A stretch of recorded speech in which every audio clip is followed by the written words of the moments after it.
Bismillahirrahmanirrahim. With the name of Allah, the most merciful and grateful. Dear student, अस्सलाम वालेकुम. My name is Musa Qasim. आज की video में हम thyroid hormone के फंक्शंस को पढ़ेंगे कि थायराइड हार्मोन जब रिलीज हो जाते हैं, हमारे सर्कुलेशन में जब शामिल हो जाते हैं, तो मुख्तलिफ एरियाज पे जाने के बाद ये अपना एक्शन शो कर देते हैं. वो एक्शन किस तरह से होते हैं आज की वीडियो में हम डिटेल के साथ डिस्कस करेंगे. Metabolic function. थायराइड हार्मोन जो है ये मेटाबॉलिक फंक्शन को इंक्रीज कर देता है. अगर हम बात करें कार्बोहाइड्रेट की मेटाबॉलिज्म की, मेटाबॉलिज्म हमारे बॉडी में होने वाले तमाम केमिकल रिएक्शंस को कहते हैं. तो वो केमिकल रिएक्शन दो तरह के होते हैं. एक को हम कहते हैं कैटाबॉलिज्म और दूसरा एनाबॉलिज्म होता है. कैटाबॉलिज्म में जो लार्ज मॉलिक्यूल होते हैं उसकी डिस्ट्रक्शन होती है और उससे बेसिक यूनिट्स बनते हैं, जबकि एनाबॉलिज्म में स्मॉल मॉलिक्यूल मिलकर एक बड़ा मॉलिक्यूल बना देते हैं. तो कार्बोहाइड्रेट की अगर हम बात करें, कार्बोहाइड्रेट की मेटाबॉलिज्म की बात करें, तो थायराइड जो है वो कार्बोहाइड्रेट की कैटाबॉलिज्म करता है. यानी जो स्टोर ग्लूकोज है हमारे मसल्स में या हमारे लीवर में स्टोर ग्लूकोज है, उसे दोबारा कन्वर्ट कर रहा है ग्लूकोज में. और वो जो स्टोर ग्लूकोज था वो किस फॉर्म में था? ग्लाइकोजन के फॉर्म में था. उसी ग्लाइकोजन को जब हम दोबारा कन्वर्ट करते हैं ग्लूकोज में, तो उस प्रोसेस को कहते हैं ग्लाइकोजिनोलाइसिस. एंड जो स्टोर ग्लाइकोजन था उसकी लाइसिस हो रही है, स्प्लिटिंग हो रही है या ब्रेकडाउन हो रहा है, and as a result glucose का जो लेवल है वो इंक्रीज हो रहा है या ग्लूकोज की फॉर्मेशन हो रही है. Increase gluconeogenesis. ग्लूकोनियोजेनेसिस जो है, जब हम नॉन कार्बोहाइड्रेट प्रोडक्ट से कार्बोहाइड्रेट यानी ग्लूकोज बनाते हैं तो इसको ग्लूकोनियोजेनेसिस कहते हैं. चूंकि थायराइड हार्मोन हमारे मसल्स में या एडिपोज टिश्यूज में वहीं पे डिस्ट्रक्शन करता है, जो मॉलिक्यूल वहीं पे एग्जिस्ट करते हैं. लाइक अगर हम मसल की बात करें तो वहीं पे प्रोटीन की कैटाबॉलिज्म करता है, उन्हें बेसिक यूनिट्स में कन्वर्ट कर देता है अमीनो एसिड में. ये अमीनो एसिड सर्कुलेशन के जरिए हमारे लीवर में आ जाते हैं और फिर ग्लूकोज में कन्वर्ट हो जाते हैं, और इस प्रोसेस को कहते हैं ग्लूकोनियोजेनेसिस. अगर हम एडिपोज टिश्यूज की बात करें तो वहीं पे जो फैट है उसकी डिस्ट्रक्शन हो रही है, उसकी कैटाबॉलिज्म हो रही है, and glycerol and fatty acid बन रहे हैं. तो ये ग्लाइसरोल सर्कुलेशन के जरिए हमारे लीवर में आ जाता है और यही पे इसका कन्वर्जन होता है ग्लूकोज में, और इस प्रोसेस को कहते हैं ग्लूकोनियोजेनेसिस. इसलिए अगर हम थायराइड हार्मोन की बात करें तो ये ग्लूकोनियोजेनेसिस को इंक्रीज कर रहा है. साथ में इंक्रीज करता है ग्लूकोज एब्जॉर्प्शन फ्रॉम जीआईटी. यानी जीआईटी सिस्टम से ये ग्लूकोज के एब्जॉर्प्शन को यानी ब्लड में शामिल करवाने को इंक्रीज करता है. enhance glycolysis rapid uptake of glucose by the cells. Net result increase blood glucose level. अगर हम नेट रिजल्ट की बात करें, ओवरऑल रिजल्ट की बात करें, तो थायराइड हार्मोन जो है ये हमारे ब्लड में ग्लूकोज के लेवल को इंक्रीज करता है, हमारे ब्लड में हाइपरग्लाइसीमिया काज करता है. बिकॉज एक तो ग्लाइकोजिनोलाइसिस हो रहा है, जो स्टोर ग्लाइकोजन था वो कन्वर्ट हो रहा है ग्लूकोज में. एंड साथ में जो नॉन कार्बोहाइड्रेट प्रोडक्ट है उससे भी कार्बोहाइड्रेट या ग्लूकोज बन रहा है. एंड तीसरा जो है, जो जीआई सिस्टम है वही से भी ग्लूकोज का जो है एब्जॉर्प्शन हमारे ब्लड में शामिल होना वो इंक्रीज हो रहा है. तो इन तीनों एक्शंस की वजह से अगर हम नेट रिजल्ट की बात करें, हमारे ब्लड में ग्लूकोज का लेवल इंक्रीज हो रहा है, एंड इस सिचुएशन को कहते हैं हाइपरग्लाइसीमिया. तो हम ये कह सकते हैं कि थायराइड हार्मोन हाइपरग्लाइसीमिया काज करता है. Protein metabolism. तो प्रोटीन मेटाबॉलिज्म की अगर हम बात करें तो ये प्रोटीन की कैटाबॉलिज्म करता है, इसे बेसिक यूनिट्स में कन्वर्ट कर देता है, अमीनो एसिड में कन्वर्ट करता है, और वो अमीनो एसिड जो है फिर चले जाते हैं हमारे ब्लड सर्कुलेशन में शामिल हो जाते हैं और लीवर में इसकी कन्वर्जन होती है ग्लूकोज में. Fat metabolism. तो फैट मेटाबॉलिज्म की अगर हम बात करें तो फैट की कैटाबॉलिज्म होती है, फैटी एसिड्स बनते हैं, साथ में ग्लाइसरोल बनता है, एंड ये ग्लाइसरोल फिर सर्कुलेशन के जरिए लीवर चला जाता है और लीवर में जो है ये ग्लूकोज में कन्वर्ट हो जाता है, और ये जो प्रोसेस है इसको कहते हैं ग्लूकोनियोजेनेसिस. अगर हम बीएमआर की बात करें तो थायराइड हार्मोन जो है ये बीएमआर को इंक्रीज कर देते हैं, बेसल मेटाबॉलिक रेट को इंक्रीज कर देते हैं. Activation action on blood. Thyroxine accelerate erythropoietic activity and increase blood volume. Thyroxine जो है T4 जो है ये क्या करता है, हमारे ब्लड में आरबीसी रेड ब्लड सेल के लेवल को बढ़ा देते हैं, उसके अमाउंट को बढ़ा देते हैं. अगर हम ग्रोथ की बात करें तो ये ग्रोथ को इंक्रीज करता है. थायराइड हार्मोन जो है ये ग्रोथ के लिए बहुत ज्यादा जरूरी होता है. अगर इसका अमाउंट कम होता है तो इसकी वजह से हाइपोथायराइडिज्म के सिचुएशन डेवलप हो जाते हैं. और वो सिचुएशन आगे हम पढ़ेंगे कि कौन से होते हैं, बच्चों में कौन सा सिचुएशन डेवलप हो सकता है, एडल्ट में कौन सा सिचुएशन डेवलप हो सकता है। इसलिए जो थायराइड हार्मोन है ये हमारे ग्रोथ के लिए बहुत ज़्यादा ज़रूरी होते हैं। जीआईटी जो गेस्ट्रो इंटेस्टिनल ट्रैक है, जीआई ट्रैक, अगर हम उसकी बात करें तो ये एपेटाइट एंड फूड इनटेक को इंक्रीज कर देता है, यानी आपका जो खुराक का डिमांड है वो इंक्रीज हो जाता है। बिकॉज एक तो आपका जो स्टोर अमाउंट था उसकी डिस्ट्रक्शन हो रही है, तो उस डिस्ट्रक्शन की वजह से आपका एपेटाइट जो है वो इंक्रीज हो जाता है। Rate of secretion of digestive disease की जो सिक्रीशन है वो भी बढ़ा देता है, and motility of GI system वो भी इंक्रीज हो जाती है। तो जब जीआई सिस्टम की मोटिलिटी इंक्रीज हो जाती है, डायरिया डेवलप हो जाता है, एंड मोस्टली जो हाइपरथायराइडिज्म का केस होता है उसमें डायरिया होता है। ऑन कार्डियोवास्कुलर सिस्टम, तो कार्डियोवास्कुलर सिस्टम पे ये जो है स्टिमुलेशन काज करता है। बिकॉज इसका जो एक्शन है वो ये है कि जो एड्रेनर्जिक रिसेप्टर है उनकी सेंसिटिविटी को बढ़ा देता है केटिकुलामाइन के लिए, नॉरएपिनेफ्रिन के लिए, एपिनेफ्रिन के लिए। तो फिर इसके साथ एड्रेनर्जिक रिसेप्टर के साथ इसकी अटैचमेंट आसानी के साथ होती है। तो अगर हम ब्लड वेसल की बात करें वहीं पे अल्फा 1 रिसेप्टर मौजूद है, और जब अल्फा 1 रिसेप्टर के साथ नॉर एड्रेनलिन या एड्रेनलिन अटैच हो जाता है तो वेजो कंस्ट्रक्शन काज करता है। उसी वेजो कंस्ट्रक्शन की वजह से आपका टोटल पेरिफेरल रेजिस्टेंस इंक्रीज हो जाता है, और उसी टोटल पेरिफेरल रेजिस्टेंस की वजह से आपका ब्लड प्रेशर इंक्रीज हो जाता है। सिमिलरली अगर हम बात करें कार्डियक एरिया की, यानी आपकी हार्ट की बात करें, तो एशियन नोड पे आपका बीटा 1 रिसेप्टर मौजूद है। तो जब नॉरएपिनेफ्रिन जो है या नॉरएड्रेनालिन जो है या एड्रेनालिन जो है वो अटैच हो जाते हैं बीटा 1 रिसेप्टर के साथ, तो ये क्या करते हैं, ये आपके रेट को इंक्रीज कर देते हैं, और जब आपका रेट इंक्रीज हो जाता है इसकी वजह से जो है साथ में आपका एवी कंडक्शन भी इंक्रीज हो जाता है, एंड आपके जो कार्डियक मसल है उसकी कंट्रक्शन भी इंक्रीज हो जाता है।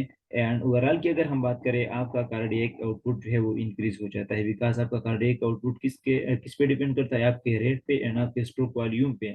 तो आपके रेट एंड स्ट्रोक वॉल्यूम की इंक्रीज हो जाने की वजह से आपका कार्डियक आउटपुट इंक्रीज हो जाता है, एंड एज अ रिजल्ट आपका ब्लड प्रेशर इंक्रीज हो जाता है। दोबारा से वही फंक्शंस रिपीट हुए हैं। अगर हम लिपिड की बात करें तो क्या करता है, लिपोलाइसिस करता है, यानी लिपिड की डिस्ट्रक्शन करता है, और इसकी वजह से जो प्लाज्मा है उसमें फ्री फैटी एसिड का लेवल इंक्रीज हो जाता है। साथ में जो ग्लाइसरोल होता है वो हमारे लीवर में चला जाता है एंड ग्लूकोज में कन्वर्ट हो जाता है। तो अगर हम बात करें हाइपरथायराइडिज्म की केस में, तो हाइपरथायराइडिज्म की केस में हाइपोकोलेस्ट्रोलीमिया होता है, यानी जो बेड कोलेस्ट्रोल होते हैं, एलडीएल होते हैं, उनका लेवल हाइपरथायराइडिज्म के केस में लो होता है। जो गुड होते हैं उनका लेवल हाई होता है। लेकिन अगर हम हाइपोथायराइडिज्म की बात करें या डिफिशियंसी वाले स्टेट की बात करें तो उसमें हाइपर कोलेस्ट्रोलीमिया होता है, यानी जो बेड कोलेस्ट्रोल होते हैं, एलडीएल होता है, उसका लेवल हमारे ब्लड में इंक्रीज हो जाता है। कार्बोहाइड्रेट की अगर हम बात करें तो कार्बोहाइड्रेट मेटाबॉलिज्म, यानी वहीं पे क्या कर रहा था, जो ग्लाइकोजन था, स्टोर ग्लाइकोजन था, उसकी कैटाबॉलिज्म कर रहा था, एंड उसमें से ग्लूकोज को बना रहा था, और इस प्रोसेस को कहते हैं ग्लाइकोजिनोलाइसिस। साथ में ग्लूकोन्यूजेनेसिस भी कर रहा था, क्योंकि जो नॉन कार्बोहाइड्रेट प्रोडक्ट है like amino acid and glycerol, उसमें से लीवर के लेवल पे क्या करता है, ग्लूकोज बना देता है, और इसको हम ग्लूकोन्यूजेनेसिस कहते हैं। तो हाइपरथायराइडिज्म के केस में क्या होता है, हाइपरग्लाइसीमिया होता है। हाइपरग्लाइसीमिया होता है क्योंकि इसका जो ओवरऑल रिजल्ट आता है वो इंक्रीज ब्लड ग्लूकोज लेवल होता है। अच्छा, प्रोटीन की अगर हम बात करें तो प्रोटीन का भी कैटाबॉलिज्म करता है, इसे बेसिक अमाइनो एसिड जो है, बेसिक यूनिट्स जो है उसमें कन्वर्ट करता है, और वो यूनिट जो है फिर लीवर में ग्लूकोज में कन्वर्ट हो जाते हैं। जबकि साथ में निगेटिव नाइट्रोजन बैलेंस भी रखता है, और निगेटिव नाइट्रोजन बैलेंस का मतलब ये है कि जब नाइट्रोजन का जो लॉस है हमारे बॉडी से वो इंक्रीज हो जाता है एज कम्पेयर टू उसके स्टोरेज का, और ये होना भी चाहिए। बिकॉज जब प्रोटीन का कैटाबॉलिज्म होता है तो प्रोटीन अमाइनो एसिड से बने होते हैं, और हमारे साथ अमाइनो एसिड में एक साइड पे NH3 ग्रुप होता है और दूसरे पे कार्बोक्सिलिक एसिड ग्रुप होता है। तो ये जो NH3 है इसमें क्या है, नाइट्रोजन है, इसको रिमूव होना चाहिए हमारे बॉडी से। अगर हम हाइपरथायराइडिज्म की बात करें तो हाइपरथायराइडिज्म में वेट लॉस होता है, और वो वेट लॉस इसलिए होता है कि हमारे मस्कुलर एरिया पे जो है जो स्टोर प्रोटीन था या जो प्रोटीन मौजूद था उसकी डिस्ट्रक्शन हो रही है, उसकी कैटाबॉलिज्म हो रही है, उसी कैटाबॉलिज्म की वजह से वेट लॉस होता है। अच्छा, कैलोरी की अगर हम बात करें तो नॉर्मली ये करता ही है कि हमारे बीएमआर यानी बेसल मेटाबॉलिक रेट को इंक्रीज कर देता है। लेकिन सर्टन एरियाज है लाइक अगर हम ब्रेन की बात करें, गुनेट्स की या यूटेरस की, स्प्लीन, लिम्फ नोड, तो वहीं पे जो है इसके बीएमआर पे जो है इतना असर नहीं होता। कार्डियोवास्कुलर सिस्टम की अगर हम बात करें तो ये क्या कर रहा था, ब्लड प्रेशर को इंक्रीज कर रहा था, और उस ब्लड प्रेशर के इंक्रीज का रीजन ये था कि ये जो है एड्रेनर्जिक जितने भी रिसेप्टर्स है उनकी सेंसिटिविटी को बढ़ा देता है, किसके लिए, नॉर एड्रेनलिन या एड्रेनलिन के लिए, केटिकुलामाइन के लिए। तो उसकी वजह से अगर हम ओवरऑल रिजल्ट की बात करें तो हाइपरथायराइडिज्म में मोस्ट हमारे पास हाइपरटेंशन होता है। नर्वस सिस्टम की अगर हम बात करें तो ये एक्साइटेशन काज करता है, इंसोम्निया काज करता है, एंड ये ज़रूरी भी है ब्रेन की डेवलपमेंट के लिए, उसके फंक्शन को इंक्रीज करने के लिए। तो अगर इसकी डिफिशियंसी हो जाए तो ये मेंटल या फिजिकल रिटार्डेशन काज करता है बच्चों में, जिसको हम क्रेटिनिज्म कहते हैं। जबकि अगर ये वाला सिचुएशन जो है एडल्ट में डेवलप हो जाता है तो इसको हम मिक्सिडीमा कहते हैं। स्केलेटल मसल की अगर हम बात करें तो मसल टोन तो इंक्रीज हो जाता है, लेकिन मसल वीकनेस होती है हाइपरथायराइडिज्म की केस में, बिकॉज जो प्रोटीन है उसकी कैटाबॉलिज्म हो रही है। जीआई सिस्टम की अगर हम बात करें तो हाइपरथायराइडिज्म में डायरिया होता है, क्योंकि ये जीआई सिस्टम यानी जीआई ट्रैक की मोटिलिटी को इंक्रीज कर रहा है, जबकि हाइपो में जो जीआई ट्रैक है उसकी मोटिलिटी डिक्रीज हो जाती है और कंस्टिपेशन हो जाता है। अच्छा, ब्लड की अगर हम बात करें तो ये क्या कर रहा था, फैसिलिटेट कर रहा था एरिथ्रोपोइसिस को, यानी आरबीसी के प्रोडक्शन को, आरबीसी के फॉर्मेशन को। तो अगर हाइपरथायराइडिज्म है तो इसमें पॉलीसिथीमिया वगैरह होता है, यानी आपके आरबीसी जो है वो बहुत ज्यादा अमाउंट में जो है प्रोड्यूस होते हैं, जबकि हाइपोथायराइडिज्म वाले केस में एनीमिया होता है, आपका जो आरबीसी है वो डिक्रीज हो जाते हैं। ग्रोथ की अगर हम बात करें तो ये मैच्योरेशन करता है आपके नर्वस सिस्टम की, सही है, क्योंकि आपके नर्वस सिस्टम यानी ब्रेन एंड स्पाइनल कार्ड के डेवलपमेंट, उसके फंक्शन में इंक्रीज लाने के लिए ये ज़रूरी होते हैं। एंड आपकी डेवलपमेंट के लिए भी ये ज़रूरी है, ब्रेन नर्वस सिस्टम के अलावा जो आपके बाकी बोन है उनके डेवलपमेंट के लिए, उसकी इंक्रीज के लिए। नॉर्मल जो रेंज है, जो वीलियोज है, यानी कितने अमाउंट में इसका लैब रिजल्ट होना चाहिए, तो सीटीएसएच का जो नॉर्मल रेंज है वो 0.3 से लेकर 4.7 मिली यूनिट जो है पर लीटर है। T3 का जो है वो 0.92 से लेकर 2.78 नैनो मोल तक है। एंड फ्री जो T3 है उसका है 0.22 से लेकर 6.78 पिको मोल तक है। एंड T4 का जो है वो 58 से लेकर 140 नैनो मोल तक है। एंड जो फ्री T4 है उसका 10 से लेकर 35 पिको मोल तक है पर लीटर। अब अगर हम थायराइड हार्मोन की बात करें तो दो तरह की सिचुएशंस डेवलप हो सकते हैं थायराइड ग्लैंड की फंक्शन के हवाले से। या तो ये जो ग्लैंड है इसका फंक्शन इंक्रीज हो जाएगा, जिसको हम हाइपरथायराइडिज्म कहते हैं, या इसका जो फंक्शन है यानी जो सिक्रीशन है वो डिक्रीज हो जाएगा, तो उसको हम हाइपोथायराइडिज्म कहते हैं। हाइपरथायराइडिज्म में मोस्टली हमारे पास जो सिक्रीशन होता है वो क्या होता है, इंक्रीज हो जाता है, यानी increase secretion of thyroid hormone, जो थायराइड हार्मोन है उसका सिक्रीशन इंक्रीज हो जाता है। लाइक थायरोटॉक्सिकोसिस जो है, या ग्रीव डिजीज है। ग्रीव डिजीज में होता ये है कि आपका जो थायराइड ग्लैंड है वो ज्यादा अमाउंट में थायराइड हार्मोन को रिलीज करता है, लेकिन ये जो ज्यादा अमाउंट रिलीज हो रहा है ये किसकी वजह से हो रहा है, आपके ऑटो इम्यून की वजह से, यानी आपका इम्यून सिस्टम जो है वो चेंजेस लेके आता है आपके थायराइड ग्लैंड में, जिसकी वजह से आपका जो थायराइड ग्लैंड है वो हाइपर सिक्रीशन करता है। जबकि हाइपोथायराइडिज्म में जो है 2 लीटर थायराइड हार्मोन जो है वो रिलीज होता है, यानी कम अमाउंट जो है थायराइड हार्मोन का रिलीज होता है। एंड अगर ये सिचुएशन बच्चों में मौजूद है तो उसको हम क्रेटिनिज्म कहते हैं, और अगर ये एडल्ट में मौजूद है तो उसको हम मिक्सिडीमा कहते हैं। Drugs for hypothyroidism. अब अगर एक इंडिविजुअल है और वो हाइपोथायराइडिज्म के साथ डायग्नोज हुआ, यानी उसका जो थायराइड ग्लैंड है वो सफिशिएंट अमाउंट में थायराइड हार्मोन प्रोड्यूस नहीं कर रहा, तो उसके लिए कौन से ड्रग हम यूज करेंगे। जाहिर बात है अगर ये वाली सिचुएशन है तो इसमें हम ऐसे ड्रग यूज करेंगे जो थायराइड हार्मोन के तौर पे काम करेंगे, यानी एक्शन को स्टिमुलेट करेंगे। Hypothyroidism is usually treated by oral administration of levothyroxine 75 से लेकर 20 microgram daily. Other drug is liothyronine and liotrix, जो कि T3 एंड T4 का कॉम्बिनेशन है, जबकि ल्यूथायरोक्सिन जो है ये T4 है, एंड लायोथायरोनिन जो है ये T3 है, एंड इन दोनों का जो कॉम्बिनेशन है वो है लायोट्रेक्स। Levethyroxine T4 is preferred over T3. Levothyronin और T3 T4 का जो कॉम्बिनेशन है product liotrix for the treatment of hypothyroidism. इसके ट्रीटमेंट की अगर हम बात करें तो हमारे पास जो ड्रग ऑफ चॉइस होता है वो ल्यूथायरोक्सिन होता है। इसका रीजन ये है कि T4 हमारे पास जो है वो इनएक्टिव होता है, एंड वो टाइम के साथ साथ, आराम के साथ साथ जो है T4 में T3 में कन्वर्ट हो जाता है, जो कि एक्टिव फॉर्म है। इसलिए अगर हम हाइपोथायराइडिज्म की ट्रीट करना चाहते हैं, हाइपोथायराइडिज्म को हम ट्रीट करना चाहते हैं, तो क्या करते हैं, मोस्टली हम जो ल्यूथायरक्सिन है इसको यूज करते हैं, क्योंकि ये प्रोलॉन्ग टाइम के लिए जो है मौजूद रहेगा और T3 में जो है वो कन्वर्ट होगा, और उसके बाद T3 जो है अपना एक्शन शो करेगा। फार्माकोकाइनेटिक्स, ओरली इजीली एब्जॉर्ब, अगर हम ओरल रूट से देते हैं तो ये इजीली एब्जॉर्ब हो जाते हैं।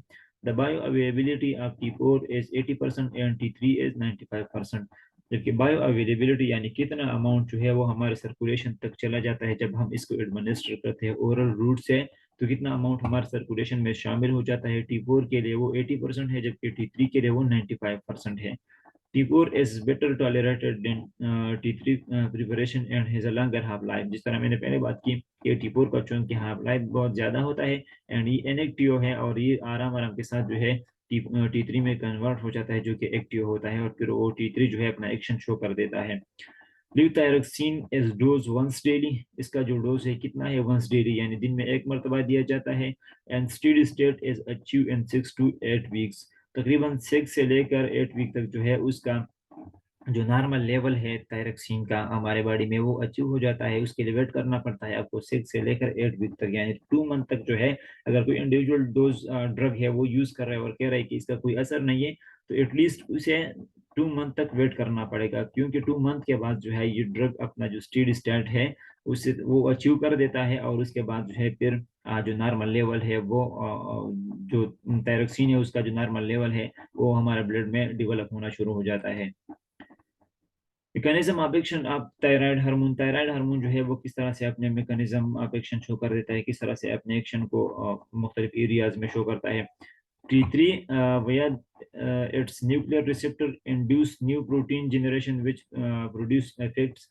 जिस तरह हमने पहले बात की कि T3 जो है वो पहले न्यूक्लियस में मौजूद न्यूक्लियर रिसेप्टर के साथ अटैचमेंट करता है, वहीं पे ट्रांसक्रिप्शन काज करता है, यानी डीएनए को जो है मैसेंजर आरएनए में कन्वर्ट कर देता है, और फिर वो जो मैसेंजर आरएनए है वो प्रोटीन में कन्वर्ट हो जाता है, और उसको हम ट्रांसलेशन कहते हैं, और एज अ रिजल्ट जो हमें फाइनल एक्शन चाहिए वो प्रोटीन के सिंथेसिस के फॉर्म में हम अचीव करते हैं।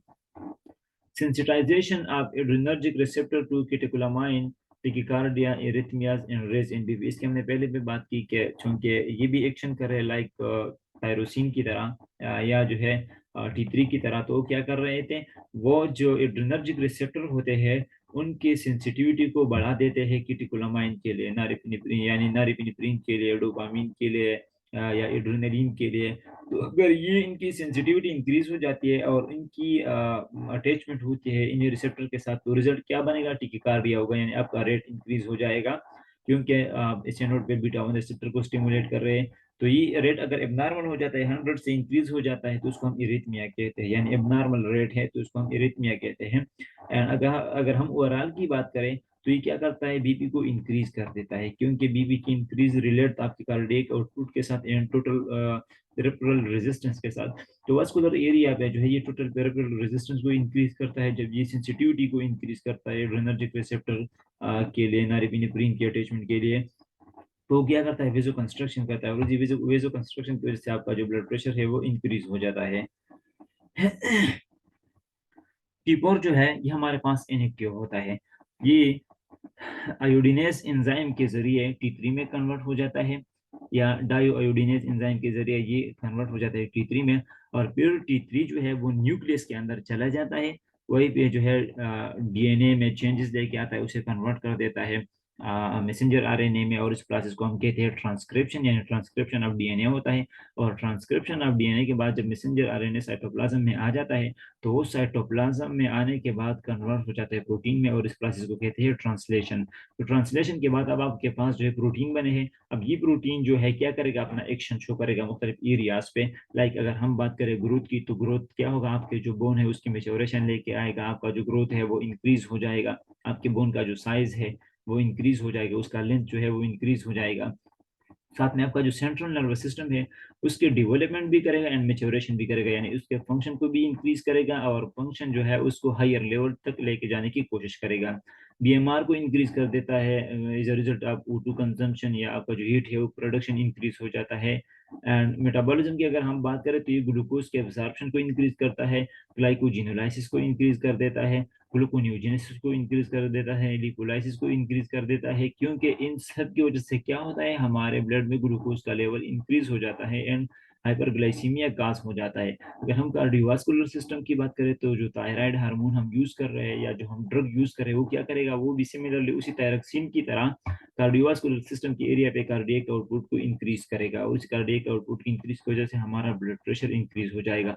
सिमिलरली वास्कुलर एरिया पे जो है जी हमारे ब्लड वेसल की कंस्ट्रक्शन काज करेगा, और उसकी वजह से टोटल पेरिफेरल रेजिस्टेंस बढ़ेगा, और उसी टोटल पेरिफेरल रेजिस्टेंस के इंक्रीज की वजह से हमारा ब्लड प्रेशर इंक्रीज हो जाएगा। एडवर्स रिएक्शन क्या हो सकते हैं अगर हम यूज कर रहे हैं ड्रग को हाइपोथायराइडिज्म के लिए, क्योंकि हम हाइपोथायराइडिज्म में जो हाइपो फंक्शन है उसको हाइपर की तरफ लाने की कोशिश करते हैं या उसको नॉर्मल की तरफ लाने की कोशिश करते हैं। अब अगर हमने ड्रग जो है वो ज्यादा अमाउंट में यूज किया तो क्या हो सकता है, over much leads to thyrotoxicosis, यानी हाइपर थायराइडिज्म लाइक जो कैरेक्टरिस्टिक होते हैं, जो सिम्टम्स होते हैं वो डेवलप हो सकते हैं। लाइक टिकिकार्डिया हो गया अगर आप कार्डियक की बात करते हैं, ठीक है, या जो है हाइपर एक्साइटेबिलिटी अगर आप सीएनएस की बात करते हैं, इंसोम्निया अगर आप सीएनएस की बात करते हैं, मसल वीकनेस अगर हम प्रोटीन कैटाबॉलिज्म की बात करते हैं, हाइपर ग्लाइसीमिया अगर हम ओवरऑल मेटाबॉलिज्म की बात करते हैं, तो ये हमारे पास अगर हम इन ड्रग को यूज करते हैं, इसका अमाउंट अगर हम ज्यादा यूज करते हैं तो इसके जो एडवर्स रिएक्शन है वो हमें किस फॉर्म में मिल सकते हैं, हाइपरथायराइडिज्म के फॉर्म में मिल सकते हैं। और फिर हाइपरथायराइडिज्म के जो साइन सिम्टम्स होते हैं वो आपको इस इंडिविजुअल में मिलेंगे अगर आप डोज को इंक्रीज करते हैं या जो है आपने ज्यादा अमाउंट में इस ड्रग का यूज किया। Thank you.